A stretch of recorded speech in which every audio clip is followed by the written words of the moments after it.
Olá! Hoje a gente vai fazer uma análise aprofundada de uma situação que, olha, mexe com a vida de muita gente no Brasil e tá direto nas manchetes, né? A crise financeira dos Correios e também a chegada de um novo presidente para tentar, assim, arrumar a casa. A gente juntou aqui um monte de material, notícias recentes, análises, comunicados oficiais, e o quadro que aparece é bem complexo, viu? Pois é. A notícia principal, claro, é a escolha do Emanuel Schmidt Rondon. Ele vem do Banco do Brasil, carreira lá dentro, mas a pergunta que fica desse material todo é: que correios são esses que ele está assumindo? Qual é o tamanho real do problema, do desafio? Vamos tentar entender isso melhor. Exato. O que as fontes mostram logo de cara, assim, é uma situação financeira que não é só delicada, é crítica mesmo. E o nosso objetivo aqui é justamente esse, ir além da notícia, sabe? Tentar conectar os pontos que esses documentos trazem. Quer dizer, vamos esmiuçar os números dessa crise, entender um pouco o perfil desse novo presidente e, claro, quais caminhos, pelo que o material indica, ele pode ou talvez deva seguir, né? Então vamos começar pelos números, porque eles realmente mostram a urgência da coisa toda. As fontes falam de prejuízo na casa dos bilhões, mas o que chama a atenção é a velocidade com que isso piorou, não é? Precisamente. Olha, os dados são alarmantes. No primeiro semestre de 2025, o prejuízo consolidado chegou a 4,37 bilhões. Nossa. E para dar uma ideia de como isso acelerou, esse valor é mais que o triplo, deu um salto de 222% se a gente comparar com o mesmo período de 2024. Naquela época, o déficit foi de 1,35 bilhão de reais. Quer dizer, não é só um aumento, é uma escalada muito rápida. Quase 4,4 bilhões de reais em 6 meses. É um valor que assusta mesmo. E essa trajetória para baixo não é só desse semestre. De jeito nenhum. Se a gente pegar só o segundo trimestre de 2025, o prejuízo foi de 2,64 bilhões de reais. Sozinho. Sozinho. Isso é quase 5 vezes mais do que os 553 milhões negativos do mesmo período do ano passado.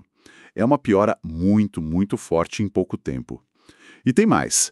As fontes lembram que já em 2024, os Correios tiveram o pior resultado entre todas as estatais federais. Fecharam o ano com 2,6 bilhões de perda. Então, essa tendência negativa já vem lá de 2022, sabe? E parece que está piorando cada vez mais rápido agora. Entendido. Então, a gente tem essa sangria financeira se intensificando. O que as fontes apontam como a causa disso? Onde que o dinheiro está vazando? Ou talvez deixando de entrar? Olha, uma combinação bem perversa, né? Receitas caindo e despesas subindo. Do lado da receita, teve um baque forte. A receita bruta total com vendas e serviços, no primeiro semestre de 2025, ficou em 8,52 bilhões de reais. Parece bastante, mas... Parece, mas representa uma queda nominal de 11,3% em relação ao ano anterior. Ou seja, menos dinheiro entrando no caixa. E tem um ponto específico que as fontes destacam muito para essa queda: o segmento internacional. A receita que vem de postagem internacional, por exemplo, ela simplesmente despencou. Caiu 61,3%, ficou em 815,2 milhões no semestre. Mais de 60%, é muita coisa. É muita coisa. Várias análises ligam isso direto, sabe? Com as mudanças recentes nas regras de importação de baixo valor, aquela taxa das blusinhas, né? Que é citada mesmo nos documentos, e também com o aumento da concorrência nesse mercado de entrega internacional. Faz todo sentido. Uma receita importante que cai por fatores externos e mais concorrência. Mas normalmente um problema desse tamanho tem mais de uma causa, né? E o lado das despesas, como é que fica nessa história, segundo o material? Bom, as despesas continuam, sabe? Putravil continua com despesas gigantescas com logística e dentre as outras. A receita está perdendo um pouco e, para compensar e entregar mais volume, para conseguir recuperar dinheiro, o mercado está absorvendo menos produtos das pessoas. Outra parte da equação está nos gastos, as despesas administrativas. Bom, elas incluem principalmente a folha de pagamento, mas também outros custos, tipo o pagamento de dívida judicial, os precatórios. Essas despesas deram um salto enorme, subiram 74% até junho de 2025. chegaram a 3,4 bilhões. 74% de aumento. Uau! É. E os próprios comunicados dos Correios dizem que uma parte grande desse aumento vem dos reajustes salariais que foram negociados para mais de 55 mil funcionários. E também de um volume maior de precatórios que tiveram que ser pagos nesse período. Certo. Então a gente tem receita caindo, despesas subindo forte, principalmente com pessoal e dívida judicial. E aí entra um ponto que algumas análises que a gente viu destacam bastante, né? A questão da gestão anterior e o ritmo da resposta para essa crise que já estava crescendo. Sim, esse é um ponto delicado, principalmente naquelas que refletem mais a visão de dentro do governo, sabe? Existe uma percepção clara, nesses relatos, de que a gestão anterior demorou para agir, ou então foi lenta para colocar em prática medidas de ajuste que já estavam sendo discutidas. Fala-se muito, por exemplo, da venda de imóveis que a estatal considera ociosos, ou de um programa de demissão voluntária, o famoso PDV. Ah, o PDV. Isso, que é basicamente oferecer incentivo para funcionários sair voluntariamente para tentar reduzir a folha. Essas coisas foram anunciadas, mas, na visão dessas fontes do governo, a execução demorou demais e, enquanto isso, a situação financeira só piorava. Parece tentar apagar um incêndio com conta-gotas enquanto o fogo se espalha. E nesse cenário todo, de incêndio financeiro mesmo, surge o nome do Emanuel Schmidt Rondon. O que o material que a gente analisou conta sobre ele? Que tipo de liderança ele traz? Olha, a descrição do Rondon nas fontes é bem consistente, viu? É um perfil muito técnico, focado em gestão, em finanças. Ele é economista de formação pela UF, Universidade Federal Fluminense. Tem MBA e administração pelo IBMEC. E o principal, ele é funcionário de carreira do Banco do Brasil. Está lá há mais de 25 anos. Ah, é de carreira do BB. Isso. Dentro do BB ele foi subindo, ocupou cargos executivos desde 2017. Chegou a ser gerente executivo na diretoria de governo.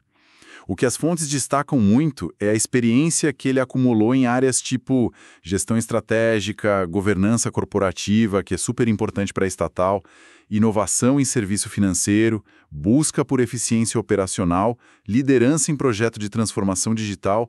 Além disso, ele passou por conselhos e comitês de empresas ligadas ao Banco do Brasil, sabe? Empresa de tecnologia, de saúde, fundo de pensão, sempre com um olhar, segundo dizem, voltado para a sustentabilidade financeira. Entendi. Então a escolha parece ser um sinal bem claro.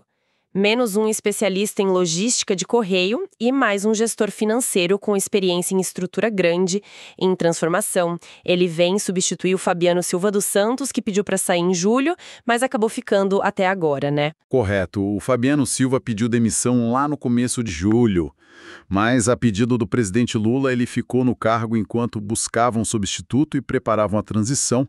A indicação do Rondon veio do próprio presidente, teve o aval da Casa Civil, e aí só faltavam as aprovações internas dos Correios, Comitê de Elegibilidade e Conselho de Administração, que saíram agora no final de setembro. Algumas análises que a gente leu sugerem que essa escolha mostra um alinhamento mais direto com a Casa Civil. Para quê? Para implementar de forma mais assertiva, talvez, os ajustes que o governo acha que são urgentes e não dá mais para esperar. Entendido. O perfil técnico e esse alinhamento com o Planalto parecem claros, mas na prática, qual que é a missão do Rondon? O que as fontes apontam como os desafios principais, as metas que ele tem pela frente? Olha, o desafio número 1, assim, destacado em todas as fontes, sem exceção, é estancar essa sangria financeira e começar a reverter esse prejuízo bilionário. Isso passa não tem jeito, por um controle mais apertado das despesas, com foco especial na folha de pagamento, que é um peso grande na estrutura de custo, né? E, ao mesmo tempo, ele precisa achar um jeito de gerar mais receita, talvez diversificar o que os Correios oferecem, ser mais agressivo comercialmente. E aquelas medidas que você mencionou, tipo venda de imóvel, PDV... Exato. Outro ponto que aparece forte nas análises é destravar e acelerar essas medidas de modernização e eficiência. Superar aquela percepção de lentidão da gestão passada é fundamental. A venda de imóveis que não são essenciais para a operação e a implementação para valer de um PDV forte são citadas direto como ferramentas que podem gerar caixa e reduzir custo estrutural mais rápido. E à sombra do Tesouro Nacional fica essa pressão, segundo as fontes, para evitar usar dinheiro público para salvar a empresa. Sim, esse é um ponto central, assim, muito ressaltado em várias análises. Evitar que os Correios precisem de dinheiro direto do Tesouro Nacional é uma meta-chave para a nova administração e para o governo todo. As estimativas que a gente achou nas fontes são preocupantes, viu? Tipo quanto? Um socorro financeiro desse tamanho poderia precisar de algo perto de 20 bilhões do orçamento da União. 20 bilhões? É. E num cenário de conta pública já apertada, tirar 20 bilhões de outras áreas, saúde, educação, infraestrutura, para cobrir o rombo dos Correios é uma coisa que o governo quer evitar a todo custo. E além dessa pressão financeira enorme, o Rondon pega um dilema bem complexo. Como é que você equilibra essa necessidade urgente de ajuste fiscal com o papel social que os Correios têm no Brasil, que é indispensável? Uma das fontes que a gente viu descreve isso de um jeito muito bom. Diz que em milhares de cidades pequenas, áreas remotas, a agência dos Correios não é só para mandar carta. Muitas vezes é a única presença física do Estado ali, que permite desde o serviço postal universal até acesso a banco básico, pagamento de benefício social. Cortar custos sem machucar essa presença social toda é uma equação muito, muito difícil. Realmente, um equilíbrio bem delicado. O Rondon já tomou posse, fez um primeiro discurso interno. Que as fontes que a gente acessou contam sobre o tom inicial dele, como é que ele se colocou para os funcionários nesse começo? A posse oficial foi dia 26 de setembro. Foi uma cerimônia discreta, interna, sem muito alarde. Mas o que ele falou para os funcionários foi divulgado, e é interessante. Ele não tentou amenizar, sabe? Reconheceu direto a delicada situação financeira da empresa. O tom foi de transparência sobre a gravidade. E ele falou muito em valores como honestidade, ética na gestão, que ele diz que são inegociáveis. E a relação com os funcionários? O tom foi bem colaborativo. Ele fez questão de dizer que acredita que muitas das soluções para a crise podem e devem vir de dentro da empresa mesmo, dos 83 mil funcionários que ele chamou de qualificados e experientes e o maior patrimônio da organização. Usou até uma expressão forte. Disse que o amor que muitos funcionários têm pela camisa dos Correios vai ser um motor importante para a transformação. Foi tipo um chamado para a união interna, sabe? Interessante essa abordagem, né? Buscar apoio interno logo de cara. Ele deu alguma pista mais concreta sobre quais vão ser as prioridades de trabalho, além do financeiro, óbvio? Ele foi bem explícito. Disse que a primeira e mais urgente frente de trabalho é sim a questão financeira, não tem como fugir disso, dada a situação do caixa, mas ele tentou equilibrar isso com uma mensagem de otimismo, de potencial. Disse que acredita que os Correios têm uma enorme capacidade de gerar receita, que têm um posicionamento diferenciado no mercado e são fundamentais para o país. A meta que ele declarou, com as palavras dele, é restaurar o orgulho e a eficiência da empresa. E teve aquela parte mais simbólica na posse, que algumas notícias mostraram, com presentes de carteiros. Isso teve algum significado? Sim, foi um gesto simbólico que as fontes contaram. Um casal de carteiros de Lusiânia, lá de Goiás, a Cláudia Vieira de Souza e o Luiz Newton Ferreira de Souza, entregou para o Rondon os itens que representam o trabalho da ponta, né?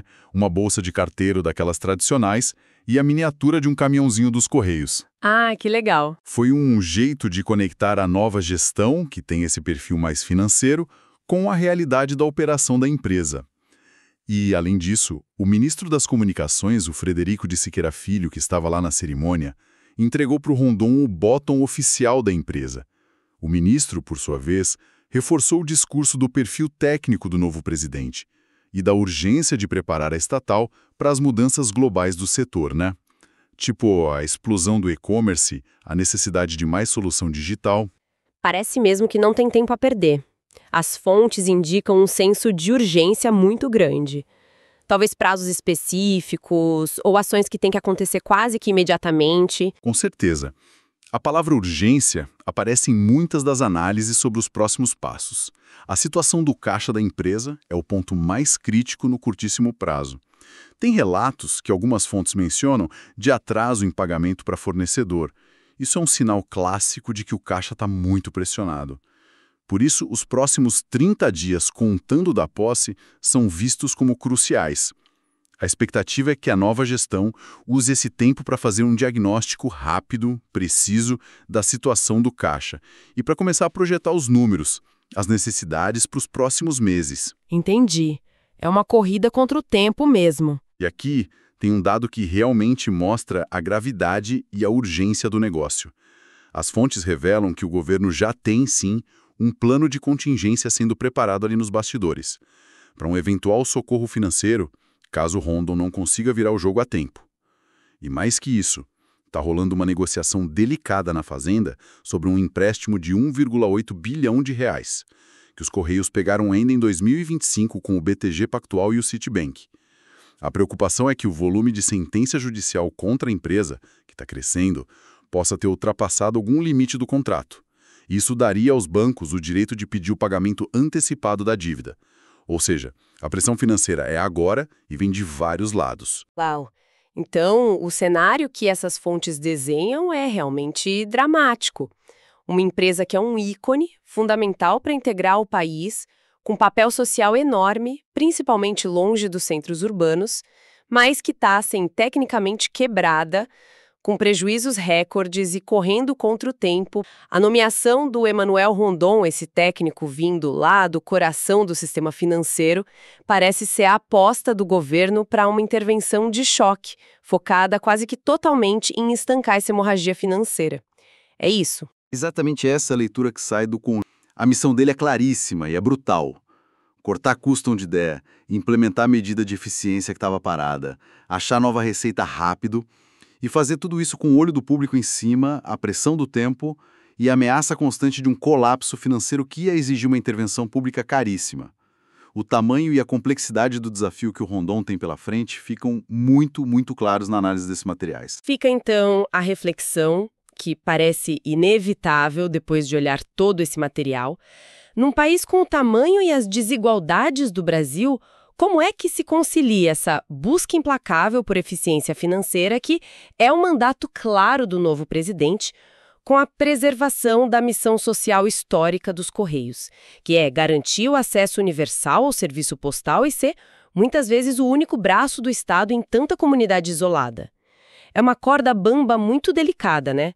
Será que dá para andar nela sem que um dos lados, ou financeiro ou social, acabe sendo sacrificado demais? É algo que com certeza a gente vai precisar continuar acompanhando de perto. Até a nossa próxima análise.